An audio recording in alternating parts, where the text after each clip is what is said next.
Hearthstone. Yeah. That's what I get, I guess, for going free play versus dropping loots. I seem to be the only one who hasn't. Even you've buckled, and you're gonna pay. You're gonna drop money to do it. I haven't done so yet, but I'm gonna. I was looking at the packs today, and for $20, I think you get like 15 packs or something, which doesn't seem too bad for me. I mean, it's like the game. If I'm gonna play a game and for a while, dropping 20 bones doesn't seem like that big of a deal. So I think I'm gonna take the plunge. I've considered it. I'm still on the fence about it. I don't know. I tell you the one thing I will spend the money on though is Naxxramas when it hits, because that looks like it's going to be fun. I really like what they're doing with Naxxramas because one, as an expansion, you have sort of the single player solo play thing, if you will, with each of the 5 wings, and then but what's really going to be interesting is what that expansion does to the whole meta game. I mean, a couple weeks ago we saw the nerf to release the hounds. And that was one card, and it completely changed the whole metagame of Hearthstone. So it's going to be interesting to see what 30 cards do. Obviously, this is pretty much par for the course for any CCG, but it's going to be the first time we've seen it with Hearthstone. Yeah, it'll be interesting to see. I mean, how many people try and beat it as soon as it drops, so they can get those boss cards, so they can add them to their decks, so they like you're saying. I'm more interested in the single play experience. If I get the cards, cool. If not, well, whatevs. Well, and it's going to take 5 weeks because they're only releasing 1 wing a week, right? So everybody's going to have to. It's going to be interesting because it's going to be 5 weeks of the game changing, and each week is going to change from the previous week. It's kind of cool. I was reading an article today on some of the cards that were coming out. It looks like the developers are going with a pure sort of a death rattle theme. Well, for it the makes cards sense. and everything. Yeah, they had one. It was like double the death rattle. There's a card that so every time, whenever a death rattle occurs, it happens twice. That was one example. That was one thing that happened. There was another one. It was like it was a player character, and it was when I can't remember. I'm probably going to completely hose this, but it was something to do with when they come into play, or you can effectively destroy a minion and then immediately return it to your hand. So you get to destroy a minion, get the death rattle, return it to your hand, and bring it back out. At a later point. So it's going to be interesting to see the kind of synergies and card synergies that develop out of that. Well, I mean, right away I'm thinking, double death rattle. Loot Hoarder is already popular. It's going to go off the charts. I've seen a lot of decks. I don't know why, and I don't know if it's part of metagame or not because I don't keep up with it a whole bunch. But the Harvest Golem, it death rattles into 2 smaller of the golems, and if that happens twice, that's 4 mobs that just drop on the table from killing one dude. The Savannah Lion for the Hunter, when it dies, it 2/2 mobs, hyenas drop. So if that double death rattles, you kill 1 mob, you get 4 2/2 monsters on the board. So I can see the power in it, and I mean that's crazy sauce. And you're going to have a huge bump. I mean, Warlocks are already getting pretty powerful right now, but it looks like they're going to become, get a lot of synergies with their decks. Baron Rivendare is the card. It's a 4-mana, 1/7 minion, and his is your minions trigger their death rattles twice. That's kind of exciting. Nerubian Egg. It's a 2-drop. It's 0/2 death rattle. Summon a 4/4 Nerubian.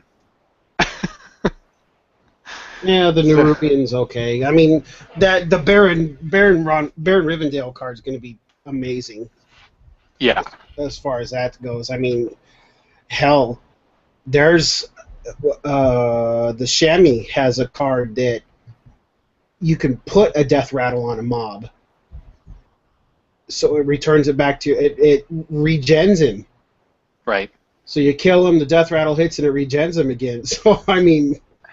How about this? How about a Shade of Naxxramas, which is a 2/2 minion with stealth at the start of your turn, gain a +1/+1. It's a 3 mana drop. Dude, you can innervate that out on turn 1 and booyah. Yeah, but stealth only works until you attack. So until you attack.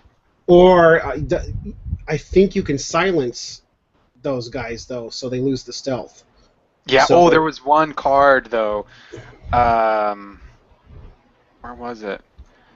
I need to find it. Oh, there was one where you could silence, but the card actually benefits your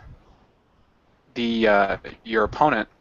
Battle Cry, enemy spells cost 0 next turn. That's Millhouse Manastorm.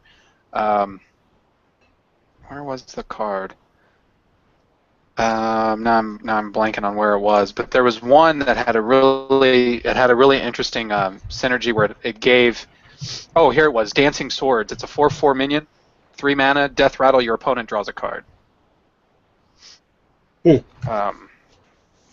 Yeah, it's going to be interesting. I'm just now getting to the last time we talked about Hearthstone, I was kind of casual playing it. I get a couple games in so I can get the quest done so I could buy packs, but a lot of our buddies went balls deep right away in it, and I mean, it's they go pretty ham-bone over email about Tactica and everything else, and it kind of piqued my interest, and it's still a fun game to play. I still don't know if I can spend the money on it, short of, like I said, the Naxxramas expansions yet, but it got me thinking about like combos and synergies and things like that, and trying to construct a better deck.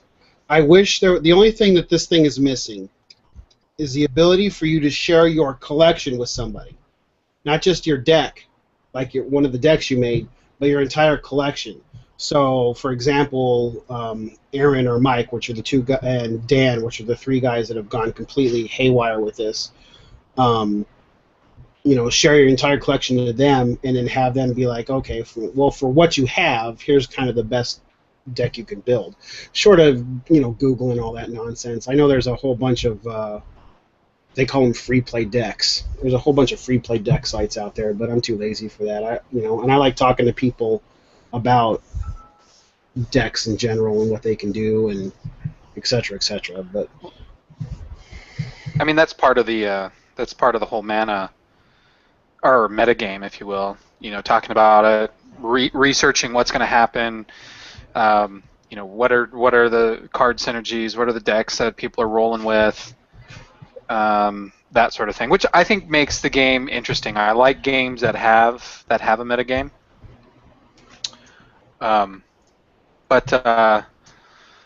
So other than some Hearthstone, what else have you been playing? Anything? Well, Warhammer 7th Ed dropped last Friday. Okay, now how's that? What's that about? All about? I mean, I haven't played since probably 3rd or 4th edition. Yeah, I mean the significant changes. I don't know how to put this.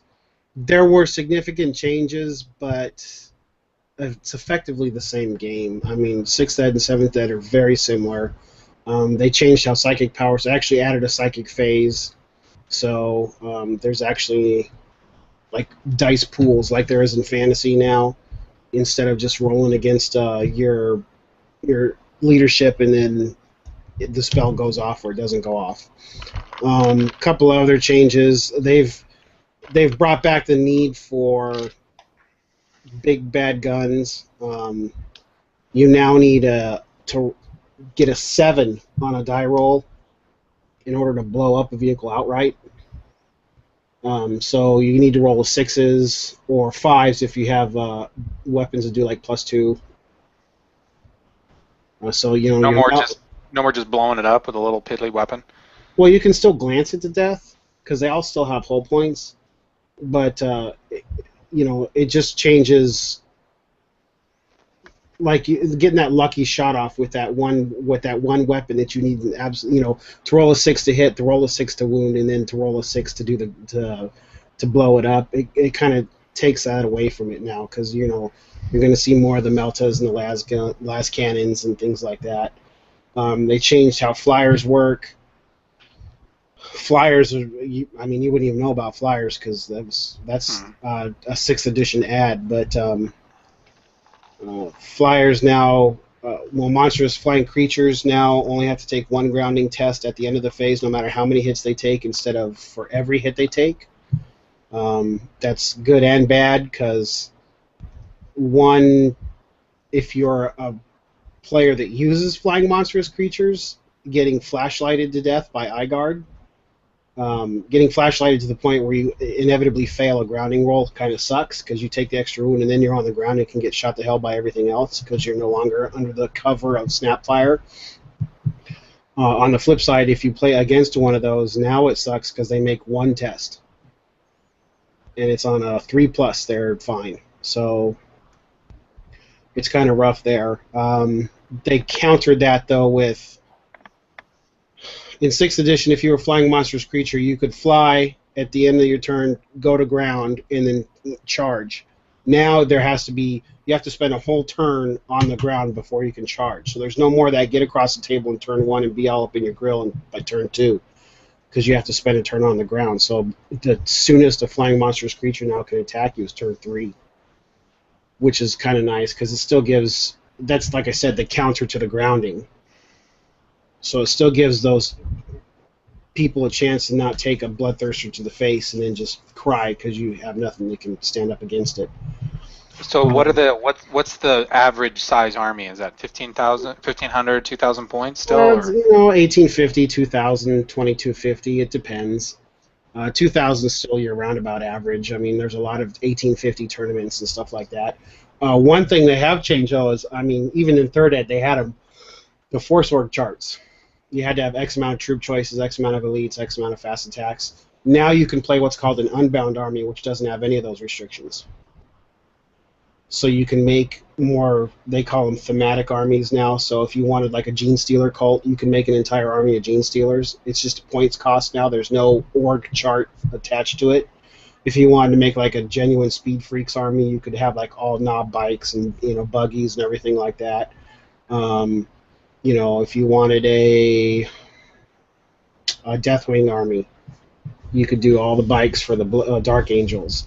But do they still have those org charts? Yes, and if you do field, they're called Battle Forged. If you field a Battle Forged army, then you get bonuses. You get do some re-rolling, and you get like your warlord traits and things like that. So there are advantages to still taking a Force Org related army. So I mean, it is cool. It's interesting changes. I haven't had the chance to get any games in yet. I've been doing a lot of the reading. But the new book is $80, $85, but they split it into actual 3 separate books now. There's a rules book, an art book, and a fluff book. So instead of having to take this giant 600-page tome with you wherever you go, you just slide out book 3, or book 1, which is the rules, and boom, you have those. But it comes as like a set? It comes like in a little box set or something? Yep, comes in a little box set. Can you buy them separately? No. What you can do, though, is in a month or two they'll re-release the starter box, and you get that little pocket rule book in it. So you can wait for that if you want to. You still have to get the miniatures, and you're still going to pay $90 or whatever for it, but at least you. Yeah, I just want to buy the fluff book. I like reading all that fluffy fluff stuff in game books. Keep your eyes peeled on eBay, because I have to wonder if people bought the rule book or people bought the set for the rule book and then they just tossed the art book and the fluff book online to see if anybody just wants to buy that. Oh, that's a good idea. I might have to do that. Yeah, I mean, I don't know that, because everybody else was going to buy just for the rules is going to have the other 2 books anyway. But you might find some people that don't. I don't know. Something to keep an eye out for. Yeah, but the fluff book is cool because it actually progresses the timeline a little bit, so you get to find out what's going on currently and everything. Gotcha. Let's see what else has been going on. Lots of Kickstarter junk as always. Always bigger, cooler, newer things coming out on Kickstarter. Games and Gears ended a Kickstarter last week for a new set of brushes by a Golden Demon winner named Hugo Matai. What makes these brushes better than anything you can get at an art store? Well, I mean, they're metal bodied and they have caps on them, so you can protect the brushes. You take the caps off and you put them on the back end of the brush, and it makes a longer stem, which you can paint with. They're all sable hair. They're all very fine detail. It's another reason for Games Workshop to charge $25 for a single brush or something. It's not Games Workshop. This is a company called Games and Gears. Oh, okay. Yeah, this is. And then I'll forgive them a little bit more. Yeah, but I jumped onto that because you get for the $45, you got a set of brushes. You get a tutorial DVD using the brushes. I mean, it's not like that's a big deal, but Hugo actually does some pretty decent tutorial stuff. Okay. And then you get like a towel, I think they threw in there as well. Mm-hmm. Whatevs. But I just thought it'd be kind of cool to contribute to a few Kickstarters here and there. Something that I know I'd use versus a bunch of shit that'll sit and collect dust, Okay, so you threw some money at it? Yep. Should expect those to show up in September, so I can show you what they look like when they get here. Cool. Let's see. Well, there's been a Metric F ton of video game stuff going on, but I defer to you for that. What you been up to? So for me, besides what? Besides graduating and doing all kinds of real life stuff. Yeah, I did graduate with my master's, and I'm done. Thank God. Now I just have to pay back the monstrous amounts of student loans that I took out to complete all that. Let's see. I've jumped back into World of Warcraft a little bit here and there. Are you doing the Azeroth and Arizona thing? I'm trying to. I'm trying to find time, and sometimes I just want to play different characters, so I've just been rolling around with whatever kind of meets my fancy. Just nothing in particular. Here's my thing with playing a game like World of Warcraft. One of the things that I love about particularly MMOs is that they're very chill, if you will. They're easy to fire up. There's not a lot of stress involved in the games. In those kinds of games, they don't provide a high degree of frustration, like I find with playing a first-person shooter. I can put on the game. I can even turn off all the sounds. I can listen to a podcast or just listen to music while I'm playing, and I'm not missing anything by having that sound turned off. So it's great just to sort of unwind, if you will, kind of come home and just unwind and just kill stuff and do whatever. If I do find that I am getting frustrated in something, MMOs are really nice because I can switch gears and I can do something else in the game.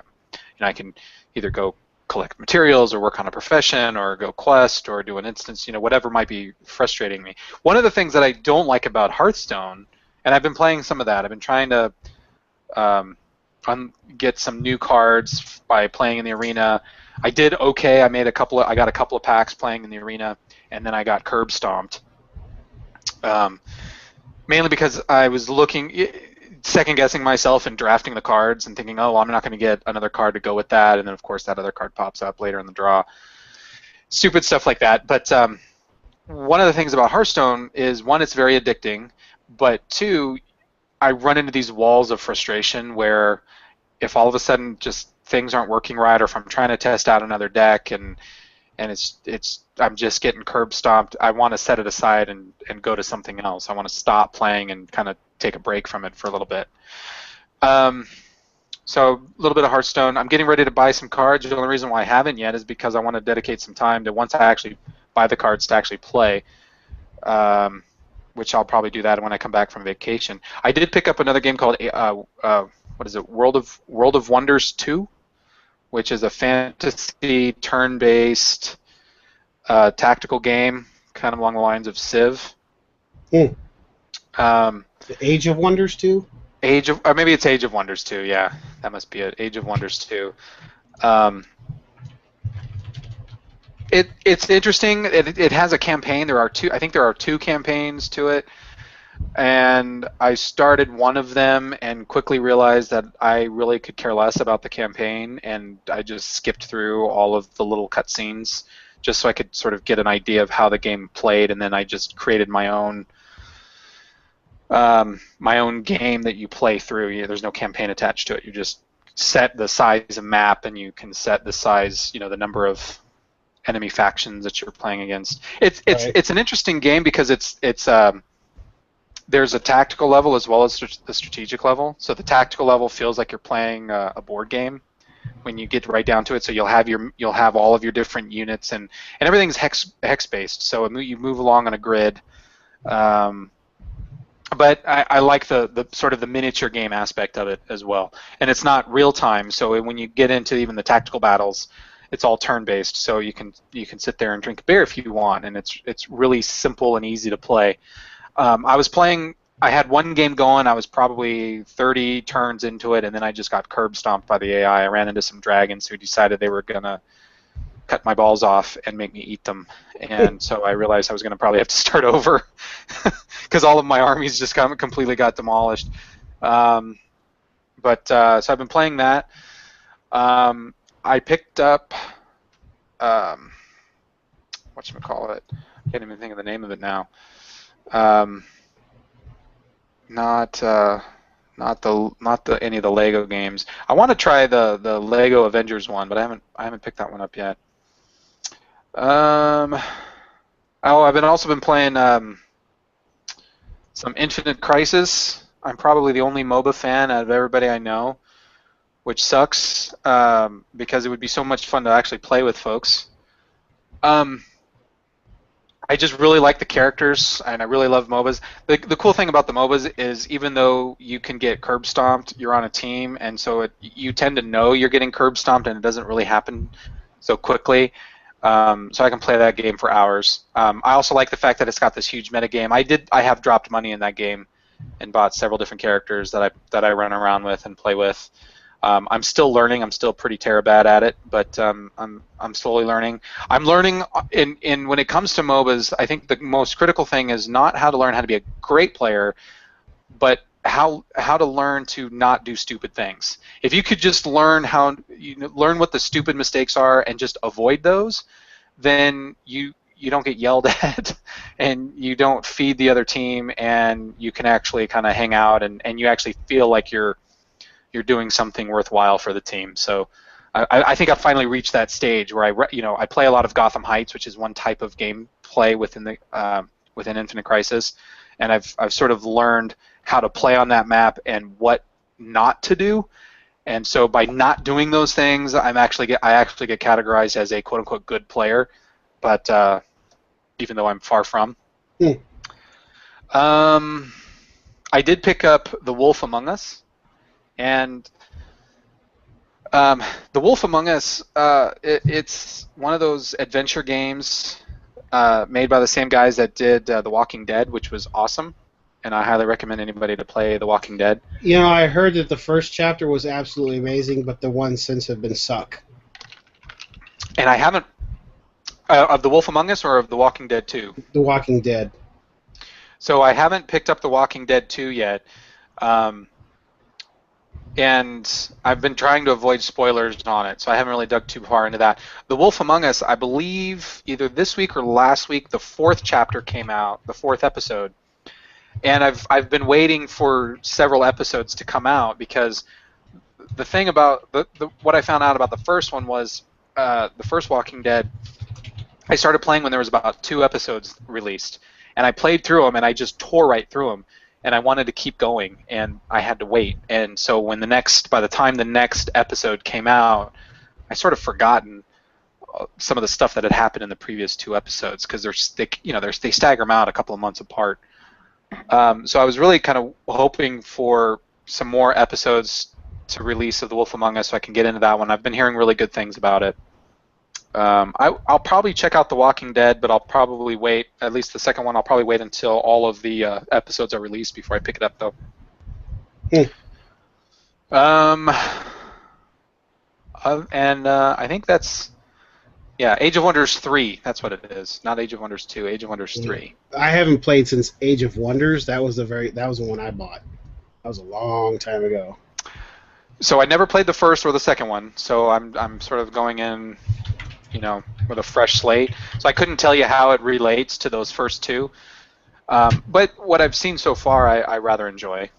Although I need to restart my game and learn from my mistakes in that one.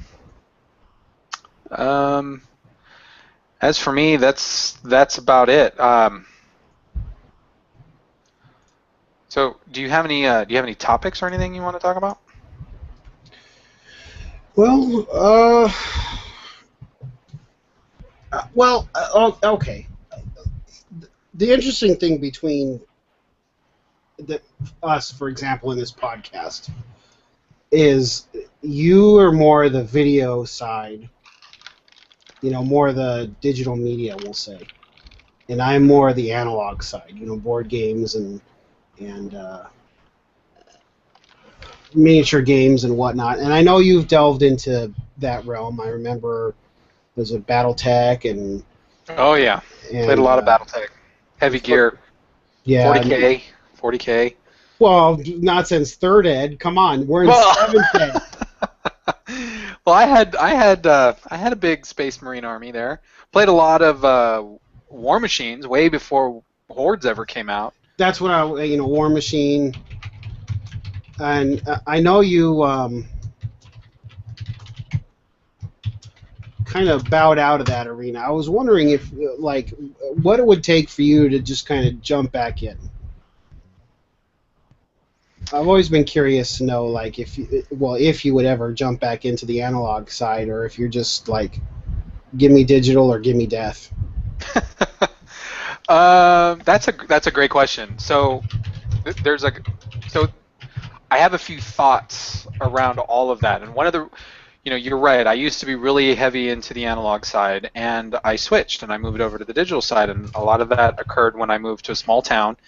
And I left all the folks in Phoenix and no longer had a shop to visit that I could game. And I was able to get a few people involved into War Machines, and that was pretty much it. And did do some Warlord CCG. This was back when Warlord CCG was big. It had just come out. Oh yeah. And I noticed that I would buy a new miniature, and it would sit in a box. I would spend $50 on a big War Machines miniature or something like that, or a box set, and it would sit for months, and before I could ever play it. And then there was the little shop where I was living, and I would go down there, but chances are nobody was playing the games that I was playing, and so that's when I really just kind of said, well, screw this. I'm just going to play video games because I can play whenever I wanted to. I don't have to worry about painting and putting everything together. If I wanted to play at 2 o'clock in the morning, I turn my computer on and it's ready to play. And so I really just left the whole analog thing behind. So going forward, there are a lot of games I look at that I would love to pick back up and play, but to do so, one, I would want to play a game that other people are playing that I could interact with and get games going with. Two, that doesn't require a tremendous amount of storage space. I'm not so concerned about how much money the miniatures may cost or how cheap they may be, but I want to be able to have a decent-sized army or force or unit, whatever you want to call it, and perhaps 2 or 3, because it's always easier to get other people to play if you have an army that they can use, right? Yeah. But I don't want gigantic amounts of storage space. I don't want to have to dedicate an entire closet just to hold all the miniatures for a game that I may play once a month. Okay, I can understand that. For stuff like Warhammer 40K or Warhammer Fantasy or War Machine, something like that takes that kind of commitment, I get it. That's talking to the guy that has... Oh, sure, yes, please. Sorry. Talking to the guy that has half of his office dedicated to being able to accommodate that, building, painting, and everything. I understand the commitment, and I get your feelings on that. But my counter to that would be X-Wing, Star Trek Attack Wing. The games that come pre-painted, that don't require you to invest hundreds or thousands of dollars, for that matter, to get into. It's a fairly cheap game to get into. I mean, and as much as I love the digital stuff, I love my video games. I love me some Titanfall. I mean, I have a 360. I love playing the hell out of this stuff. Hearthstone, World of Warcraft. 5 years of my life went into World of Warcraft, and a lot of personal issues came from World of Warcraft. But maybe that's kind of where, because of those things, because I got so hard into that, maybe that's what, after realizing, what it cost me, I was able to kind of step away a little bit and kind of go into more of the analog side and just kind of step away from games in general for a while. I'm curious to know, like, if you had thought about, I know a couple times, just because you've been busy, you haven't been able to do the X-Wing thing, but it's making, at least at the shop, I know nationwide, it's huge. It is huge, and they just released the Corellian Corvette and the Hoth transport ship. So, I mean, a lot of these things are coming out. I'd just be curious to know if you would venture back into that realm again, because for me, unlike the video games, there is a certain social aspect to video games, but there's a whole nother level of it for analog for me when you can. Granted, I can't sit down at 2 o'clock in the morning and play, analog games, but I can go down to the game store and I can interact with my friends and read their mannerisms and shake my fist at them in anger, just because it's whatever's going on, or it's a good time to be had. There's just seems kind of a more of a personal level of it than you can get over TeamSpeak or something like that. You know what I mean? Yeah, and and I do appreciate those. I do have quite a number of ships for X-Wing. I even have the Slave One and the Millennium Falcon and those ships. I probably have, I want to say I have like 5 or 6 X-Wings and probably 8 or 9 TIE Fighters, and so quite a number. I have quite a number of those ships, and that was one of the reasons why I got into it, was because I no longer had to worry about painting the miniatures. I mean, not only do you need to store the models, but you have to have a dedicated space to do the painting, and you have to have the brushes and the paints, and that takes extra space. I mean, when I was painting miniatures, I had boxes of just paints, just all these different storage components for everything, and there is something to be said about painting your models, collecting them, putting them all together, assembling them, and painting them. I did find that very relaxing when I would come home after working all day, and I would start painting and just kind of hanging out and listening to some music or something and painting. I enjoyed that, but then I didn't enjoy it as much as I enjoyed playing, and I wanted to play more, and I couldn't. And looking at my ever-growing horde of metal masks that needed to be painted, it was like I felt like Sisyphus pushing the rock up the hill. There was just I would paint one miniature and there'd be 10 more waiting to be painted, and it was this ongoing process. Like, I would love to play 40K again, but I know I couldn't play with strangers. I would have to play with people like you, because I would want to do things like every Marine gets 2 wounds. So I don't have to buy as many miniatures, and I can store them in a very small location, in a very, in a much smaller area, but still be able to field a 2,000 point army. I think streamlining things like that would make the game more enjoyable for me from the standpoint of collecting the miniatures and being able to store them. Go ahead. Yeah, and I mean, as far as the analog games go, I'm still very selective of the people I play with. I don't just walk into the game store and be like, "Yo, anybody, come get some." That's not how I. Just because there's a lot of personality types that I don't mesh well with. Sure.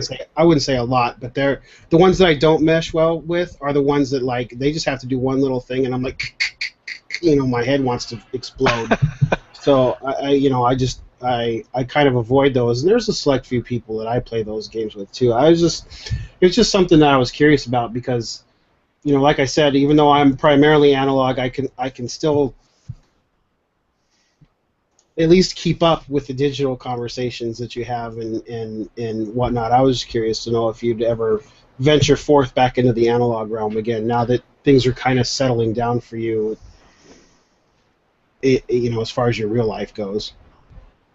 Yeah, there are games that there's a part of me that would love to get into, like World War II miniatures, but those are the kinds of games where I know I would have to have several different armies. I'd want an American army and a German and probably a Russian, and because if you're going to play something so kind of in a niche market area and with a niche group of guys, for example, somebody like yourself, I may think the game is awesome, but the only real way that I'm going to be able to play with you is if I have a second army that you can use. So, yeah, I mean there is that. That's true, especially if you're trying to pimp something new. You got to be the one that has the stuff to bring to get other people interested to buy their own. Right, and it's one of the things that I found about. I found out even with video games. I mean, there are. I've noticed that in some cases it's often better to just say, hey, there's a new video game that's coming out, and I want to play, and I'm just going to buy you and 2 or 3 other guys a copy of the game and just and gift it to you. Now you have a reason to play it, because if I want to play it, in some cases you almost have to do that. Like the video game, what is it, Space Hulk. Space Hulk just came out with the expansion where they have co-op, and you can do 4-player co-op and a 5th player. I think it's either 4 or 3, and then another player controls the Gene Stealers. Well, that's all fine and dandy, but if I'm the only one with a copy of the Space Hulk video game, it really does me no good. In that instance, knowing I'm a GW whore, I have that already. So whenever you want to play, let's roll, because I'm down for that. Okay, I have the game back on my machine. Okay, I have it. I think I have to have it or at least update it. I do have it installed currently. I just have to go through the update. But see, that's something that I would love to play. I did. On the flip side of that, though, I'd expect to see your ass in the game store to play the actual tabletop version of that. Because I actually have all 3. I literally have all 3 editions of it right there. I would love to. We need to set up some time and be able to do that. Because I haven't played the tabletop version in stinking forever. The good thing about the video game version is it feels like the tabletop version. Yeah. I mean, it does. I thought it was awesome. A lot of people put their nose up at it, and I was like, dude, it's the tabletop version. Yeah, I mean, the dice rolling is just as damn frustrating as the tabletop version. Without a doubt.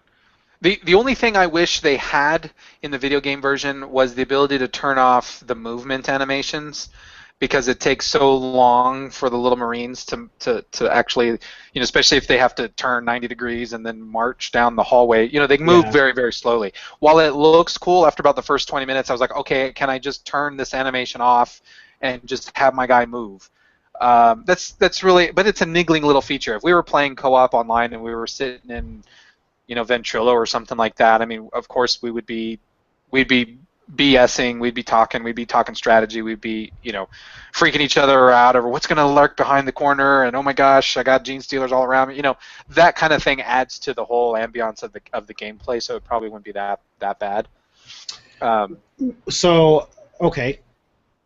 The only thing I wish that game had was all the expansion stuff, like Deathwing, like the tabletop versions. The old tabletop versions had, where you got the Gene Stealer Magus, and you had that, the extra stuff. That's the only thing I wish it had. Not just the skin changes to represent different chapters of Marines, but the actual like rules changes that came with them. Right. That's the only thing I wish it had. But other than that, I think it's a great game. And that's kind of, interestingly enough, that kind of segues into the other topic was those things. Am I literally okay? It's the lighting. I thought the way I was looking, I was like, holy shit, one arm is tan and one arm isn't. But no, it's the lighting. Okay. But like those games that kind of blend the two together, and Space Hulk is an absolutely perfect example of that, because I think that's one of those things that has the opportunity to satisfy both ends. Your side for the more digital thing, where you can play by yourself at 2 o'clock in the morning, or you can get a buddy that plays with and jump online and play against. Or if you guys just want to get together and get out of the house, you can go to the game store and actually play the damn tabletop version of the game. I think that's kind of a cool thing. Another one that does it for me, that satisfies more the fantasy side, because here in Arizona, Warhammer Fantasy is all but dead. I'm trying to personally make a resurgence at the game store by starting a Warbands League. So if you're in the Phoenix, Arizona area and you're a listener, by all means come down to Outpost and jump in. Advertisement aside, there's actually, I think we've discussed this before, there's a website that you can go to called Universal Battles, and you pay, I want to say $7. Hi, sweetheart. Sorry, it's dinner time. You pay like $7, and you get unlimited access to this website that allows you to build virtual top-down looking tables, 4x8 tables, and then create your armies. All it provides is the virtual miniatures and the virtual tools like the measuring tapes, the dice, and things like that. You still need the rule book. You still need to know how to use them. You still need your codexes or your army books, and you still need to know the information to be able to accurately recreate these armies. But it allows somebody that's either long distance from a buddy, like when you were in Flagstaff, for example, or I have some Twitter people that I talk to that are actually on the East Coast that I can't obviously play fantasy with, so we'll jump into Universal Battles and play a fantasy game. But it allows people to kind of get the tabletop fix virtually, which I thought was bloody genius. And I was wondering, if that's, you mentioned the cost and the time and the disillusionment to putting models together and painting them and having storage space and whatnot. Would that be something that as a guy that has those concerns would be potentially into, or perhaps anybody else that maybe has, any of the other listeners that may have thought, I wonder what this Warhammer Fantasy thing is, but I don't want to spend $700 to get an army to find out that I don't like the game. Sure, and and I love how software programmers and stuff are creating those sorts of tools. My concern would be it needs to be, beyond a doubt, it needs to be easy to use. So I don't want to have to read manuals and read an FAQ and watch YouTube videos on just how to move pieces across the table or how to take a measurement, right? When we go to the game store, you don't really need to teach somebody how to do the tape measure. You kind of know how to do that. I don't need to be taught how to pick up miniatures and move them on the table. But sometimes the software can get really cumbersome in how you need to move things around and the tools and stuff. So that's one thing, one concern that I would have, is making sure that they're as simple to use as possible. As far as me, like being having a desire for analog games, I'm always looking at video games that sort of recreate that analog feel. It's one of the reasons why I like the Age of Wonders 3 game, because it feels like I'm playing a tabletop skirmish. It's one of the reasons I love the Space Hulk game, or XCOM. I love XCOM. XCOM is turn-based strategy game, and it just feels like you're playing a sci-fi miniature squad-based game. You're taking, using cover and moving your guys up. You have so many action points and all that. That's a game where I think I'm probably going to buy every single one of my friends a copy of the game for Christmas, and set up some online XCOM battles because the game truly is fantastic. But nobody will buy it, so I'm going to have to do that. Some other games that I love like that are the Talisman board game now, which is in digital version, and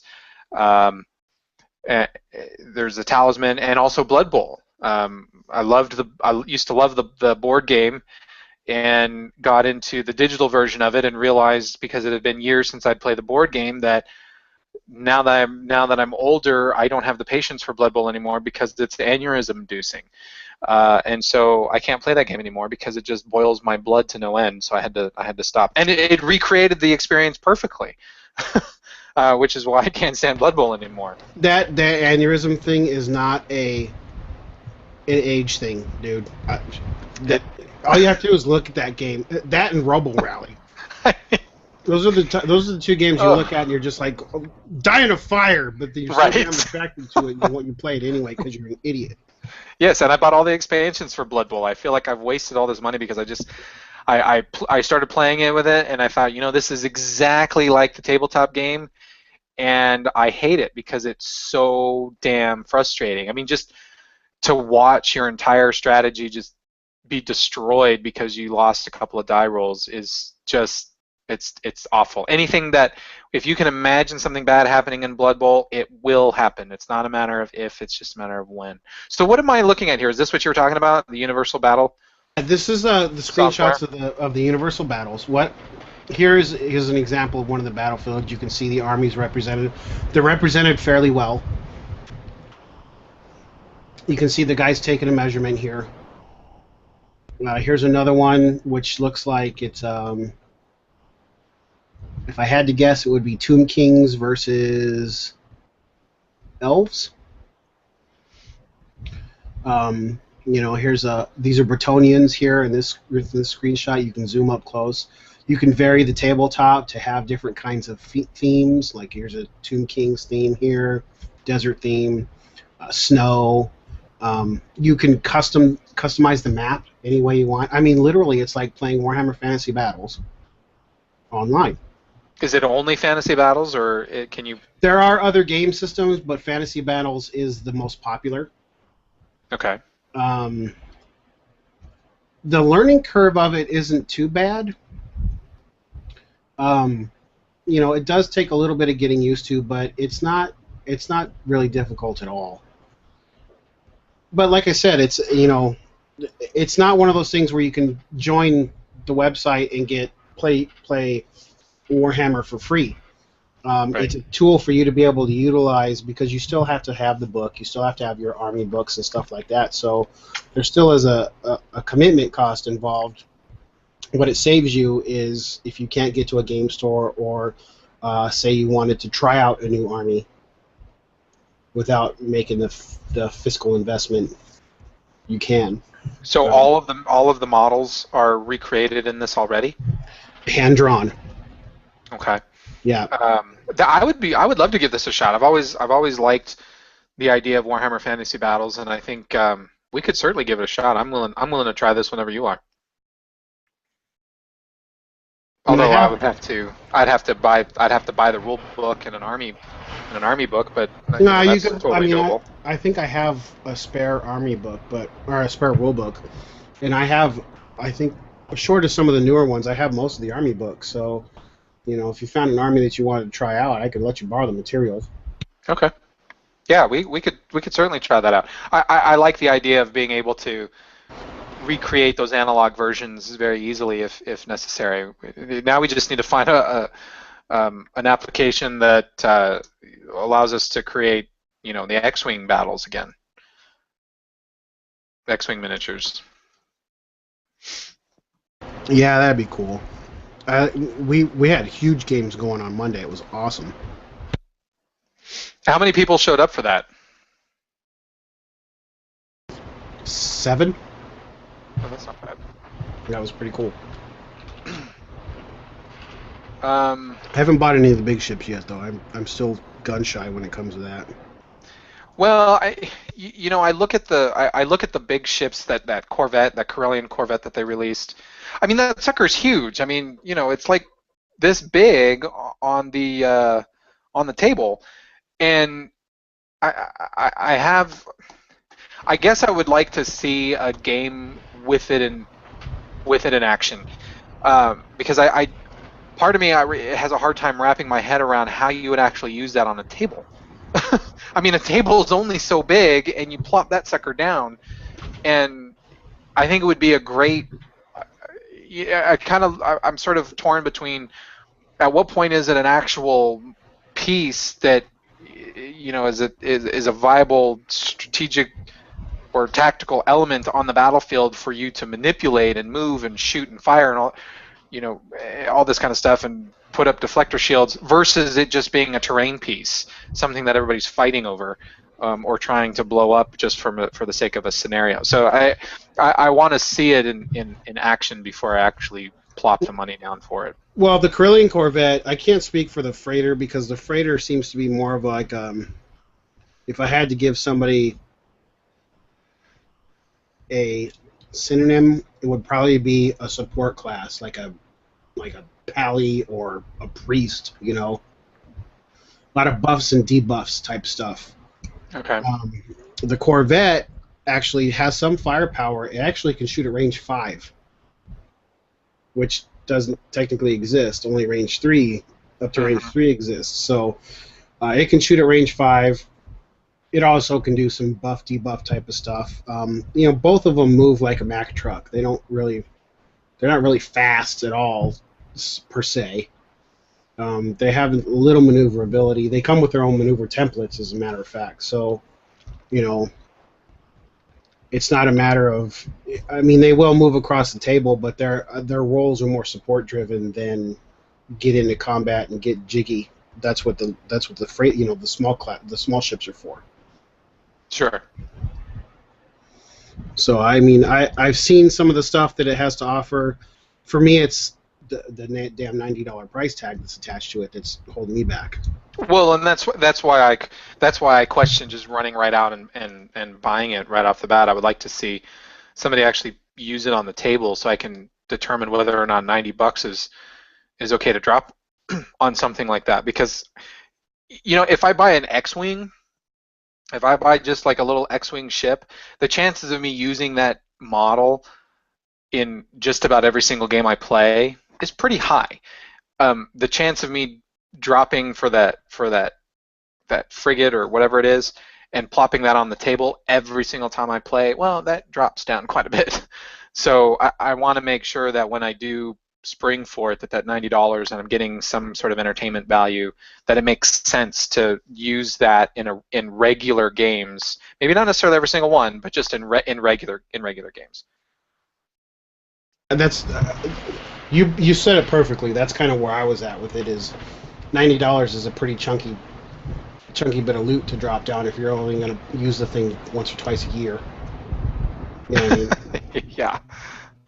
Now all of the other ships, the A-wings, even the Millennium Falcon and Slave One. I mean, the Millennium Falcon is what, it's like this big around or something like that. I mean, it's pretty burly size, but at least I can actually grasp it flying around on the table.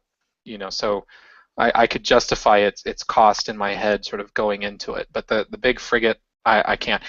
Now it'll be interesting to see. I'm curious to see when they're going to start releasing pieces so that you can construct your own Star Destroyer, for example. I'm waiting for that to happen. I don't think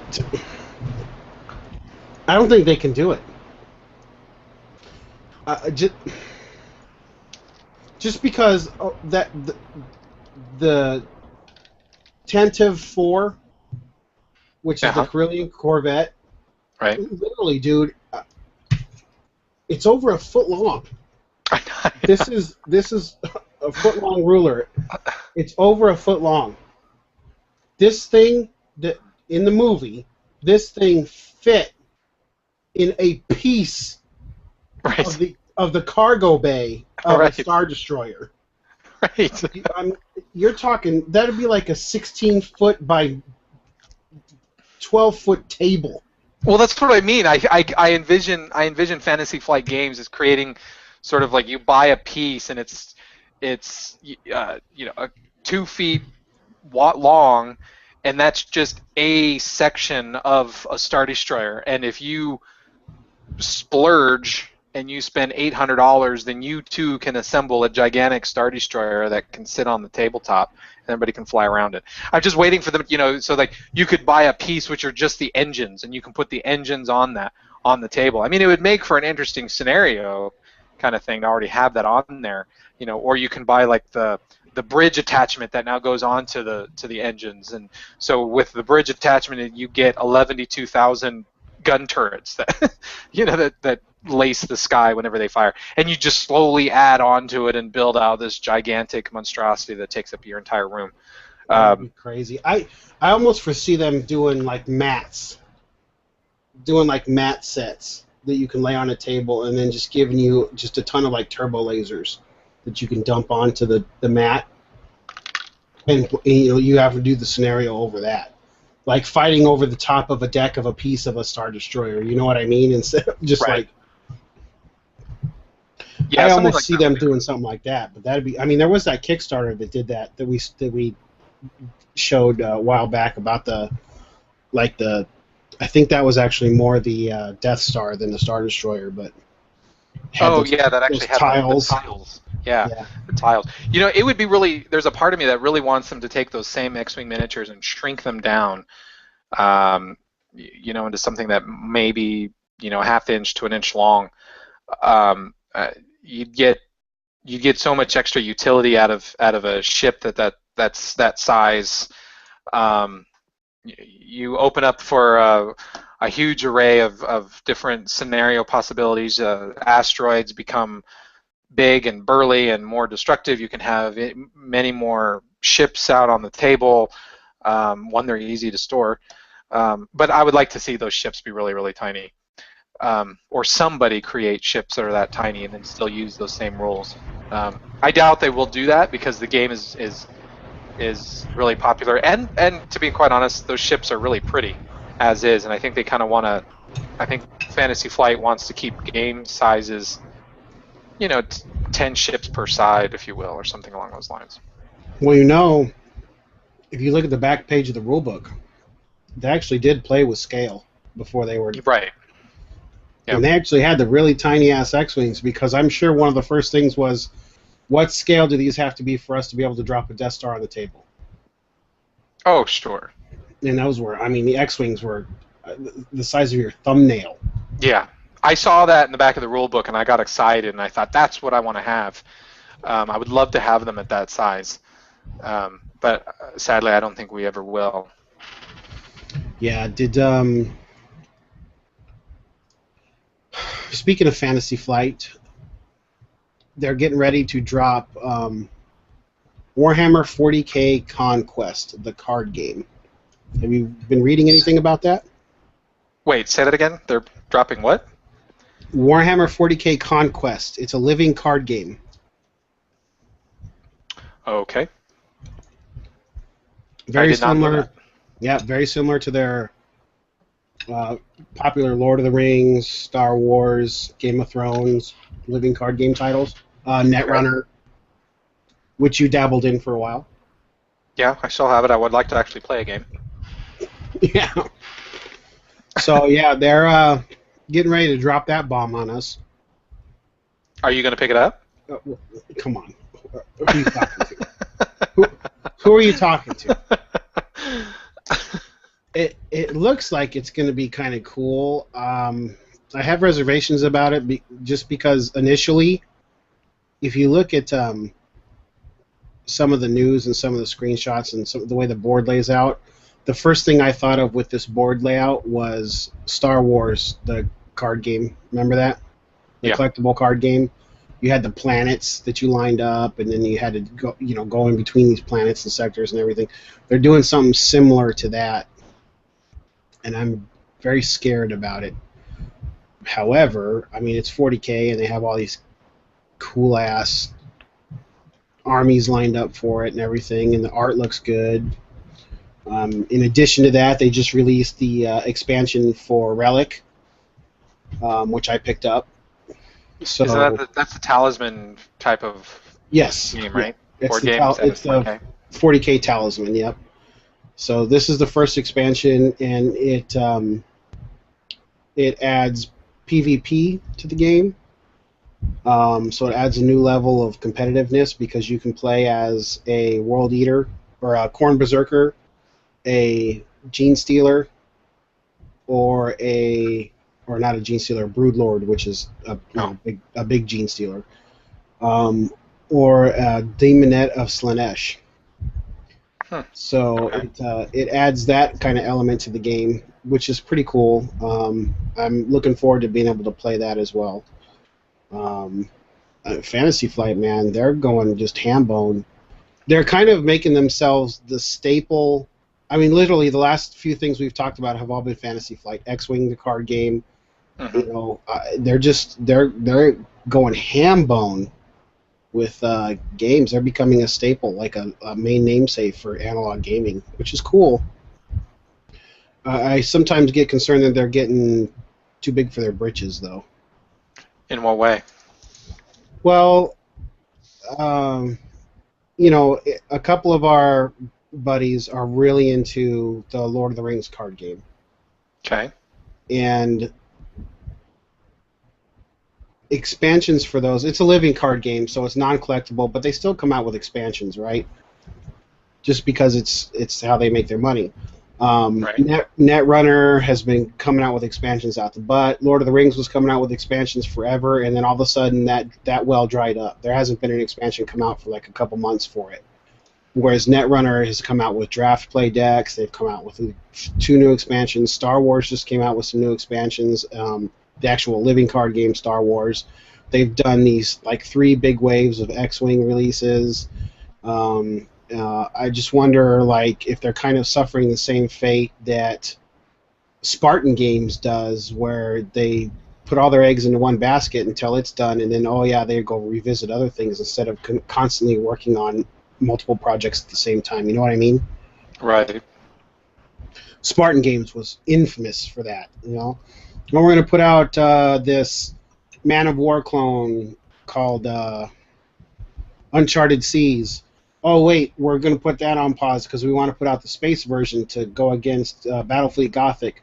No, hold on, guys. We're not done with that one, but we're going to go over to this new one called Dystopian Wars and do that. Oh, wait, we want to make a 28mm version of Dystopian Wars, and all these other lines in the meantime have completely frozen or died off because they just can't. They can't see. Right. They don't have the focus to just really make something great. They try to do a lot, and in the process, they fail. Yeah, it's trying to do many things well. Yeah. It's like a business with gamer ADD. Right. I've got some. I got some news. My little stack of stuff here as I've been going cruising the interwebs, and we were getting ready to record.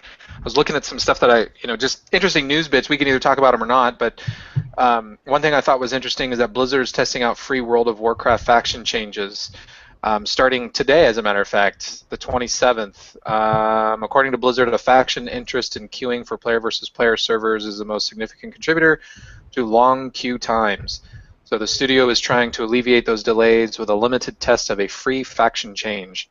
Blizzard's first experiment will run on one realm, Bartholus, where eligible characters will be able to switch from Horde to Alliance for free starting on May 27th. Developers want to keep the test going for about a week, but will extend or shorten that period depending on how things go. So you can forego the $30 it normally costs and change if you're on this particular realm. I'm sure I butchered the name entirely. Well, the reason for that is because a lot of people, it's a fine line in my opinion, because you want $30 to change your faction. What does it change? What does it cost to change servers completely now? It used to be $20. What is it now? I think it's 25. It's either 25 or 30. So it costs that much for you to change servers. Well, if you're a frustrated Alliance player or Horde player that's on a PvP server, would you rather pay those fees to either change sides or change servers, or just be like, I'm frustrated enough to say F it and leave? Right, rather than, because if you say F it and leave, I would think that could be a very, I mean, that becomes a very reasonable choice, right? Because if you're PvPing, there's a lot of time devoted into leveling your character and getting all of the equipment for that character so that you can PvP viably. And if you can't switch servers or at least switch factions to enjoy the game, well then people are just not they're not going to do it. I mean, they're not going to level up a new character all over again on the additional faction and spend all that time getting all that stuff together so that they can PvP again. They'll just leave the game, and quite honestly, they'll just go to something like Smite, which Smite is a third-person style MOBA game, or WildStar, for example. Yeah, absolutely. So I mean, I mean, it's not a bad idea. It's going to be an interesting test, or an interesting dynamic. I mean, a lot of people play Horde because Horde is cooler. It's not a matter of, I mean, both of them have the same character classes, right? Right. It used to be, you know, Alliance only got Pallies and Horde only got Shammies. Well, they blew all that out of the water, and now both factions can do whatever the hell they want with whatever the hell they want. So the theory of one being better than the other got blown out of the water when they introduced all playable classes to all factions. The fact that these servers are so lopsided in favor of one or the other is because one side is more aesthetically pleasing. I mean, that's it. Offering people to be able to change to another side, I don't know how successful that's going to be. They picked the Horde because it was more aesthetically pleasing to them. Offering them the availability to go on Alliance so they can PvP more often, I guess it depends on how much you're into PvP. If you can look past, you know, having a quote ugly unquote character, then, you know, I hope it works out for them. But I think it's going to be an interesting metric that they're measuring against, because a lot of people chose Horde because it was more aesthetically pleasing, and it seemed for a while that a lot more, and I don't know, I mean, back when I was hardcore, it seemed that more of the children's were playing the Alliance tunes because everybody wanted to be Legolas or Gimli, or, you know, it was all the youngins and they wanted to be Driz Do'Urden, so they were playing Night Elves and shit, you know what I mean? So it seemed that more of the mature players were gravitating towards the Horde side. That being said, I would avoid the Barons like the plague, but that's a whole. I was going to say the Baron sort of refutes that argument to a certain degree, but right. I see what you're saying. I would imagine that Blizzard has done a lot of data mining on this. They've looked at, you know, the player balance between the two factions, and obviously this seems like something they're willing to try out. Which it makes sense that they're trying it out on one server versus just opening it up for anybody. So we'll have to see how that goes. Staying on the Blizzard bandwagon here, Blizzard will offer $250,000 to the best players of its new free-to-play card game, Hearthstone Heroes of Warcraft, at the game's World Championship to be held at BlizzCon in 2014. The winner of the tournament will receive $100,000. Second place gets $50,000. Third and fourth place take home $15,000 each. 5th through 8th place get $7,500, and 9th through 16th will get $5,000 each. Just 16 players will qualify for the tournament through 4 regional tournaments. You know what would make me? You know what would make me think that was really cool? What? Is if they excluded all sponsor paid players. Are they or are they not? Do you have any word on that? I mean, like, you're talking about like excluding people like Cloud9 or Evil Geniuses or those sorts of the professional teams that already exist. Yeah, I mean, use quotes because they are professional. They really are professional teams. Well, okay. In order for not to have people blow their heads up and get all kinds of hate, you know, and get whatever, I think they should have split that up into 2 brackets. Your paid player, your professional gamer section, and your casual gamer section. The only reason I say that is because the likelihood of, your average player that can spend a couple hours a day playing, that's dropped $80, $90, $120 to get the cards that they think they need to be able to be successful, the chances of those guys getting somewhere versus the guys that can play 8, 10, 12 hours a day that are paid to do it, I think it's a little scawampus. Well, okay, so let me challenge that for a second, because I understand what you're saying, and I don't necessarily disagree with that. My question comes in, how do you enforce that? How do you check to see, well, Phil, you've only spent $20 on the game and you only play 3 hours a week. I mean, there are a lot of people at legend status who play 10, 12 hours a day and who might have dropped $100, $200 on the game. How do you know who has done what? Or where do you how do you draw the line? How do you draw the line? The sponsorship thing is the thing that's like, that's the part that you can't measure, and that's what makes it hard, right? I wish there was a way to be able to measure that, but who's to say that I'm not getting paid by, throw a name out there, Crucial. Let's say Crucial Ram likes the way I play Hearthstone for whatever reason, and I go walking into a regional championship with, Crucial Ram is the shit tattooed across my chest because that was part of my arrangement with them.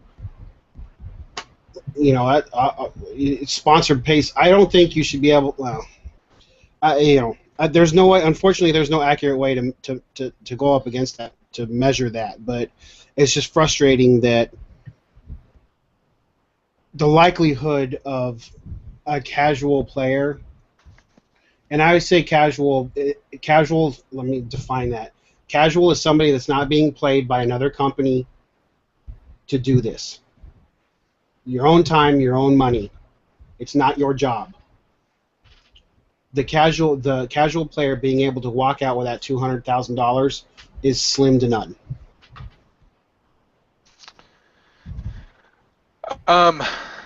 Yeah, but you're talking about $100,000 sitting on the line here. You're going to have people that are not just playing 2 hours, 3 hours a week. Playing this. I get the whole point of saying that not being paid, basically having an amateur open tournament. But I think that stands to suffice. I mean, if you were that good of a Hearthstone player, there's nothing stopping you, I don't think, from going to one of these qualifying tournaments and winning it, right? Because, for example, it says here that qualifiers will be held in Europe, the Americas, China, and Korea, Taiwan. Blizzard announced the format for the European tournament alongside the prize pool. The European tournament is basically identical to the Americas format, with the top 16 players in ranked play invited to qualify alongside the winners of other community tournaments between April and August. So if you were one of the top 16 players in ranked play, you could qualify for one of these regional tournaments. Look at the top 16 players in ranked play right now and tell me how many of them are sponsored. I have no idea. That's going to be your metric. The same thing applies. Let's take Hearthstone out of the equation. Look at Dota. Look at I don't know if Infinite Crisis has tournaments like that. Look at any of these, like those ones you watch on Twitch, all these regional championships and shit. Every damn one of those teams is sponsored by somebody getting paid to play. What's appealing to me, $1 million tournament. Yeah, $1 million tournament. That the likelihood of me getting in is slim to none, because I can't dedicate 12 hours a fucking day because I don't get paid to play to do this. But can't the same argument be said for something like golf or bowling? The difference between those sports is they actually do have amateur competitions for those. Well, they do. Of course they do. But the likelihood of an amateur going to an open, going to, for example, the Phoenix Open, and actually placing in the top 10 is very, very slim. You have to be amazing in order to be able to do that, right? So, I mean, my point is that the professional players, the ones who train and spend hours every day practicing and all of that, they're still going to do far better than the average guy who plays maybe once every other week for 4 hours Then a stop day with giving his them the big buddies. money. Stop giving them. Well, I don't know. It's a frustrating thing for me. The same thing goes for professional sports. Let the amateurs have a chance. Not that I'd ever go for any of this stuff because you know me, I'm not a tournament type style guy anyway. But for those little guys that you know what, a $100,000 opportunity would be an absolute game changer to them, like a life altering circumstance to them, versus the guy that's getting paid, $60,000, $70,000, whatever. Obviously, I'm being a little generous here, but is getting paid by one or more sponsors to play games all day long. Sure, and in sports, I mean, they do have other types of amateur events. I mean, you look at the Olympics, for example. The Olympics. Now, what I don't like about the Olympics is how they open it up and professional athletes are allowed to play in the sports in which they're professional. It used to be that in order to compete in the Olympics, you could only be an amateur, which meant you could not be paid to play the sport that you competed in. You could be an Olympian, but you had to play in a different sport. And they threw that whole thing aside. But there are not a lot of archery guys out there competing. They may have they may be on a team, but there's not really a lot of sponsorship and a lot of money flying around the world of archery. And I would consider that even in the world of esports, the money, yes, as a player, as a gamer, I get excited when I see things like the Dota 2 Championships is going to have over $6 million for their world championship for the purse, right? So I get excited when I see those numbers, but I also recognize that even in the world of golf, that $6 million is a drop in the bucket compared to what like golfers are making. I don't know. I just think that even if you were an amateur, even if they were to say, these are only for amateurs that are not part of any professional teams, or we're just going to have an open that only amateurs can play in, I don't think you would get the casuals in the way that you describe them. I think you would get literally you would get players that are, in essence, have the same work ethic and same practice level as the quote-unquote professional guys do. They're just not on a team yet. And I think you would still get that. Yeah, I mean, I guess I can see... The hell? I guess I can see the pros and cons for both. It's just kind of frustrating to see... Oh, we're going to hold a $600,000 tournament, and the likelihood of Joe Schmo getting it versus Elite Oh My God Gamer 111 Pew Pew Barbecue getting it are equal. Well, you know how you satisfy that? You take out the money component. Once you take out the money component, there's no reason for the professionals, the pros, to show up. There's very little incentive for the people that play 12 hours, 13 hours a day to show up for those kinds of things, unless they just want to brag over all of the other lame turds that show up. I mean, if I showed up to play Hearthstone, I'd be a lame turd. And of course, I'm going to get my ass handed to me. But I think if you want to see that kind of play, you take the money out. I think when you add in the money, it's not so much of an incentive for the players. It's really to get the best players to show up so that the best play is on display as entertainment for all of the convention goers and everybody watching online at BlizzCon. So here I have a theory. How about this? Now, granted, there's still an experience element here, but you register for this tournament using this tournament ID. You're granted access to everything, right? You apply to Blizzard or Dota or whatever. You say, I'm such and such Joe player. I want to get into this tournament. They send you a unique login that you can use, which gives you unlimited access to all the cards. All the cards.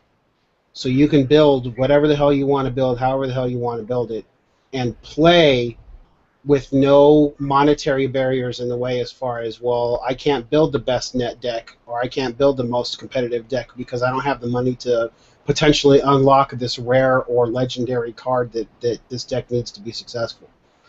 The other thing that you could do is, and it kind of, makes it interesting, or you could say silly, but have all the player decks the same. People just choose which class they want to play, but all the decks are the same. It's the same. All the mages are constructed the same. All the chamois are constructed the same. All the warlocks are constructed the same. And you just choose which player class you want to play, and then go to work. But still, I mean, while that sounds interesting from a player standpoint, as a player, I would think, oh man, that would be fun to do something like that.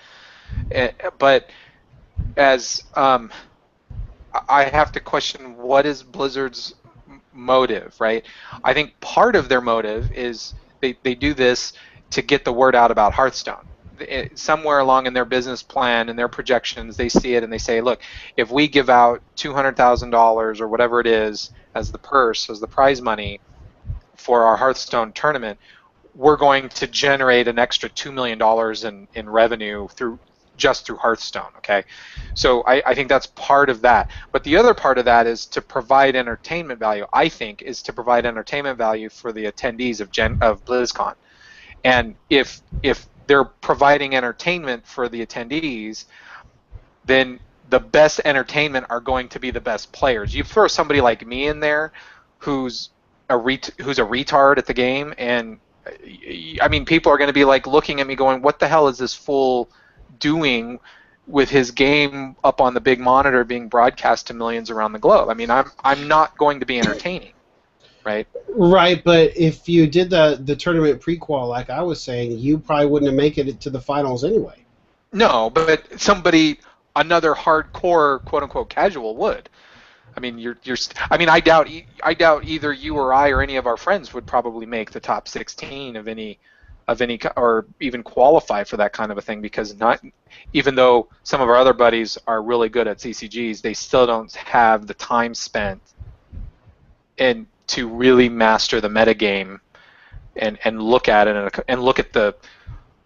look at it in a completely different way. I was reading today an article over one guy. He was saying, well, if you're playing this deck and you're at 17 health, you don't want to life tap, because if you do life tap playing lock, you can still get annihilated in the next turn by such and such a combo. I'm like, that would never have even crossed my mind to think that far along in that way, and to keep track of all the cards that are being played and what could my opponent. I'm just playing shit, right? I'm just dropping cards, and if it works, I'm like applauding myself, thinking I'm awesome. But really, it's just sort of fate that my strategy is even working halfway.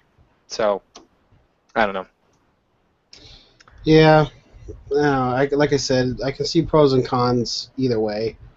Just the whole pay-to-play thing, or just I don't know. Adding money to things makes things very complicated and very uninteresting, in my opinion. Well, and I think, to be honest, I think you're probably in the minority there. Because if you look at, looking at professional sports in any sort of capacity, the money stakes is what brings the best play out, because you get the best athletes, the best performers, and a majority of those the spectators want to see the highest level of competition. As a football fan, I mean, I enjoy watching American football, and I can see the difference in play between college and professional. And I think the college football looks very, very sloppy, because there's a lot of mistakes that I recognize. But when you throw in that money, and now you're competing with these multi-million-dollar contracts and everything like that, the best players are on the field and the best product for the entertainment value is there. Not everybody likes professional sports or even professional esports for that matter, and I'm not thinking anybody should.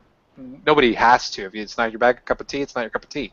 But I think from your perspective, I think you're looking at it from a player who would like to be able to play for that kind of money, and I'm looking at it from what's the best product for the viewers to watch. Because quite honestly, I think the best, if you were playing or a bunch of scrubs were playing in a tournament, it's not something that's really entertaining for a vast majority of viewers to watch. It's certainly awesome for you and all the other players who are playing. It's a great event, but that's why I think Blizzard's motivation is in a different area from where you're coming from, because they're wanting to entertain as well as create sales for their product. So yeah, I don't know. We'll have to see how it goes. I'll probably definitely watch it at least online, because I'm not going to BlizzCon because I didn't have time to click a button for 3 hours straight or 15 minutes. I guess it sold out really, really fast. Have you speaking of Blizzard, while we're talking about it, have you heard anything about their MOBA? Yes. The Heroes of Azeroth or whatever it's called. Heroes of the Storm. Yeah. I'm really looking forward to that game, and for several reasons. One, I like Blizzard's track record of taking a genre and making it more interesting than what came before. So they did that with World of Warcraft. They took the MMO genre and they distilled it down into sort of the essence of what made an MMO fun, and they did it with Hearthstone. They took everything in CCGs, like especially Magic the Gathering, and they boiled it all down and said, what are all the fun bits, and let's just keep that. I think they're doing that from some of the videos and things I've been reading on Heroes of the Storm. They're doing that with the MOBA. So games like League of Legends and Dota 2, they have these really extensive item lists that you have to study to determine how you're going to build your character. Heroes of the Storm doesn't have that. You just have talents that you select as you level up your character. They also are doing away with one of the frustrations for new players in playing MOBA is you jump in the game and you just want to jump right into combat and you think you're going to you're going to just kill somebody and it's going to be fun. And if you do that and you jump into a team fight early on and you don't know what you're doing, you're going to die in like 2 seconds. And so what they've also done is they made it very difficult for you to kill an opposing player. Not that you're incapable of doing it, but your champions can take a much bigger beating than you would be able to in another MOBA. So the other thing they've done too is by eliminating the items, they've eliminated the whole acquiring gold during a match. So you don't have to worry about that. There's a lot of little fiddly bits like last hitting and things that come into play in other MOBAs. If you last hit, you gain more gold, and that enables you to go and buy better items. So you have to get really skilled at that. Heroes of the Storm eliminates that. They also eliminated characters leveling up individually. So now like the team accumulates experience points and everybody levels together. So even if you're new and you're not really carrying your weight yet, you're not penalized. And I think by removing those bits, I think it's going to have I think it's going to be a big boon for the game, because those other areas, buying the wrong items or not being able to last hit, not being able to get experience points in the time curve, that creates a lot of animosity from the hardcore players, and that's when a lot of the bashing comes into play that makes MOBAs, gives them a bad name. You cyberbully! Yeah, well, yeah, that's really what happened. So I'm really looking forward to that. I signed up to be part of the beta testing and all of that. I would love to be able to get a key to play it, to check it out. Oh, well, I'd be interested to see when it comes out, what it does and what it doesn't do, or what it's supposed to do. Like I said, I have no real MOBA experience per se, just because that didn't seem to interest me. That being said, I mean, I'm willing to give something like Infinite Crisis a shot. Download it. It's free to play. They rotate the heroes. It doesn't take long to install. we can join up as a party and we can hang out and I can teach you how to play. It's a lot of fun. Yeah, I don't know. I think it might be interesting to play, just kind of goof around with. The fact, I don't know, maybe it's the fact that it's the like DC characters. You can play as DC people, or if Marvel did one, I'd probably be 100% on board just to kind of goof around with, because me playing Wolverine or somebody like that kicking ass, that'd be dope. But you'd have something against the DC heroes? No, not at all. I come on, dude. I like Green Arrow or Batman and all those. I just I'm gonna give it a shot just because, like I said, it to me the characters are something I can relate with because it's something I have knowledge of. So maybe it'll be easier for me to slide into that because I kind of know the universe. I kind of know what these guys are, who they represent, at least comic book wise, what their powers are. Now I don't know what that means in Infinite Crisis or if that translates well, but at least it gives me something that interests me to the point to where I'd want to check it out. Like I said, if they did the same thing for Marvel, I'd jump right into that too, just because I know the story, I know the universe, I know the things. Me jumping into a new game that's like, oh, here's Wizard Archetype #1 that spawns blue gremlins out of his ass. Sweet, no interest whatsoever. Right, because there's no way to relate. I had the same issue with League of Legends and Dota 2. With League of Legends, well, with both of those games, somebody just references a name like Fiddlesticks, and you don't really know, you don't have a concept of what that character is going to do. But with Infinite Crisis, one of the things I like about it is if you see Batman, you pretty much know Batman's going to be a brawler, a straight up punching brawler. Same with Superman. There's some basic ideas that Superman's going to be able to do. And when you see him do like his laser beam out of his eyes or do his cold breath attack, okay, it makes sense. You kind of expect those sorts of things. With Green Lantern, you expect him to be more of a ranged, blastery type of character, and that's what he is. So Sinestro, using the. I would expect Sinestro to be like a debuff kind of guy, because his thing is fear. So, he scares people, makes people run away, or some shit like that. I expect, or he has the same stuff as the Green Lantern does. So, right. I expect kind of the blastery type things too. Wonder Woman. You're exactly right. Expect her to be some kind of brawler archetype. Yep. Yep. That's where I'm going. Is I'd probably be more willing to give that a shot just because I kind of know what I'm getting into. So right. I don't have to play a class or potentially pay to unlock something that I have no freaking idea what he does, or like you said, Fiddlesticks.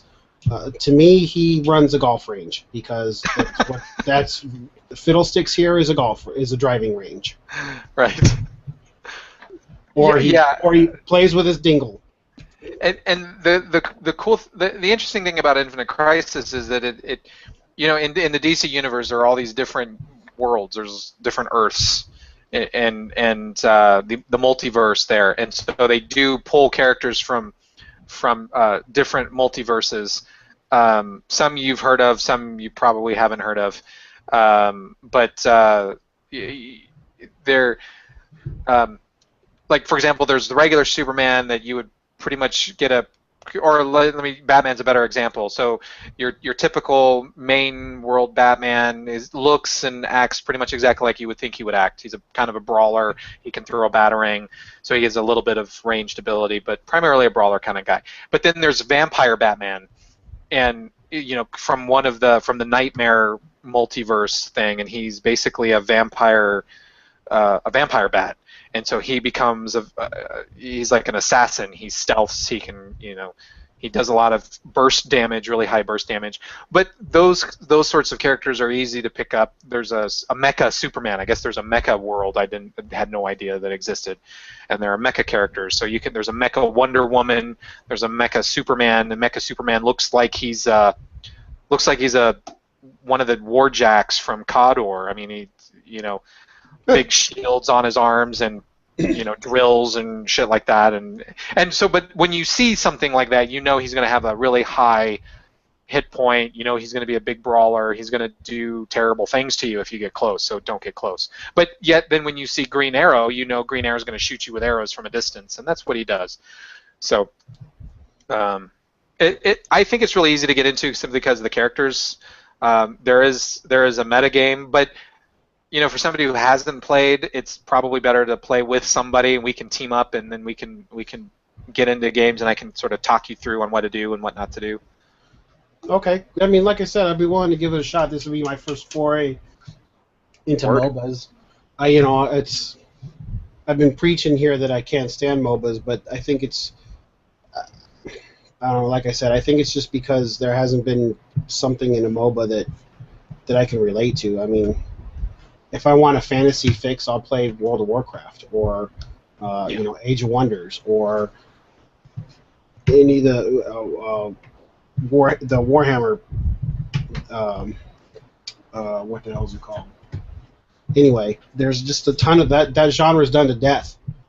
I think it's kind of cool that you have like this DC universe, or if they make one for Marvel, or I'm almost kind of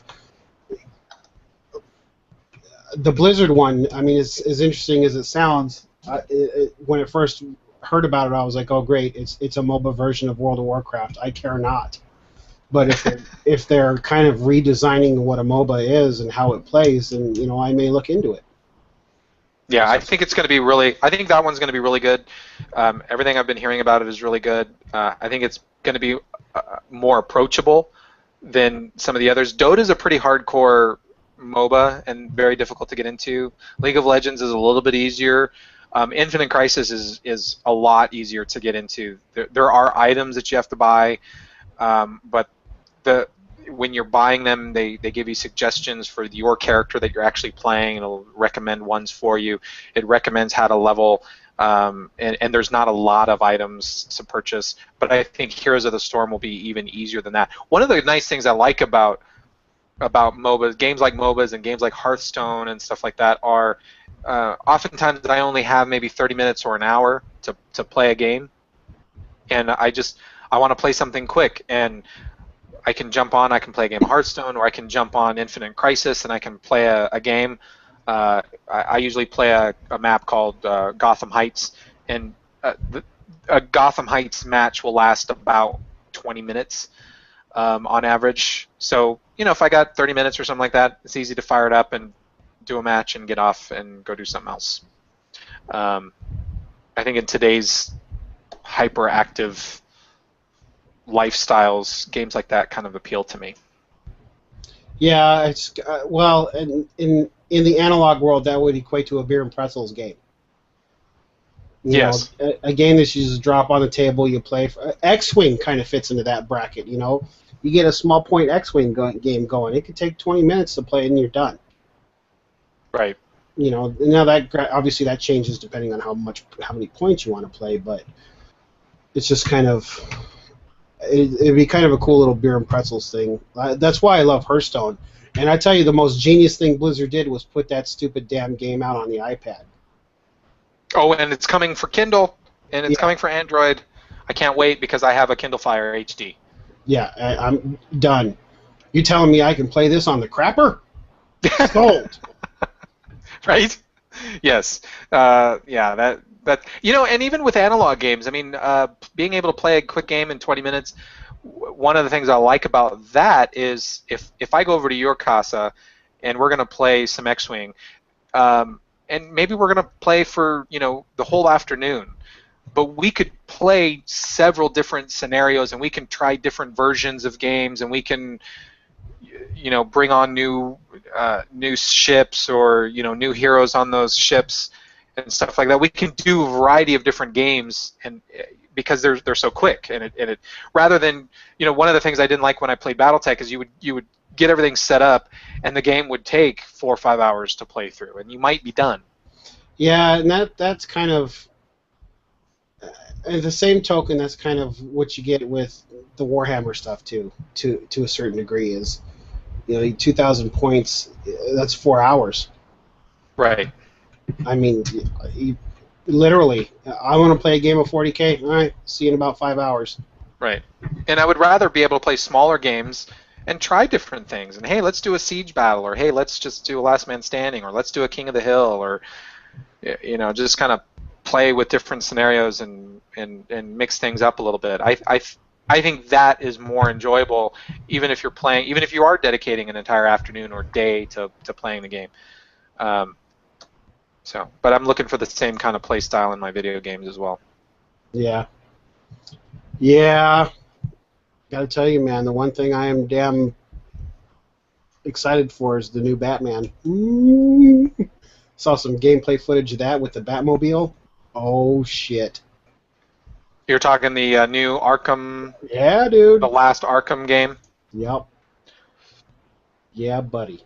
I didn't really care for Arkham City so much. I love Arkham Asylum. Arkham Asylum is an amazing game. I encourage anybody to play that game. Play Arkham Asylum. It is really, really good game. Arkham City was okay. I got a little bored with it. I loved it. I played the hell out of it. I didn't Dave Novus it though, and go full achievement on it. Oh, I never do that kind of stuff with those games. I don't have the time. Yeah. Or the patience. Yeah, or the patience. True. Part of that is, I don't want to roll around for 19 hours trying to find question mark trophies. Yeah, and I just those kinds of things I just really don't care to do. I'm glad they're in there for people who like to do it, but it's just not something I'm really interested in. Yeah, I feel you. Alrighty, brother man, I think we talked long enough. Simone. So let's see here. We recorded a little late this week. We should be back on schedule going forward, right? Sunday nights? Well, I could probably do this weekend, and then I'm going to be gone for 2 weeks as I'm going to be in Italy. Bloody hell. How are we supposed to get people hooked? I know, right? Frequent recording schedule. I'll be able to jump back in on the 22nd, which will be going forward. Sword. And we'll hopefully, if we want to do another one this week, we can. Yeah, cool. Hopefully we'll have some other peeps joining in to discuss things a little more thoroughly, like Hearthstone. In case somebody wants to geek out on Hearthstone, we'll probably have somebody jump in and talk about that or some other nonsense pretty soon. Yeah? Word. Yes, I think that'll be cool. Right on. Alrighty, brother. All right, Pim Nizzle. Well, I will talk to you next time. Later. Peace.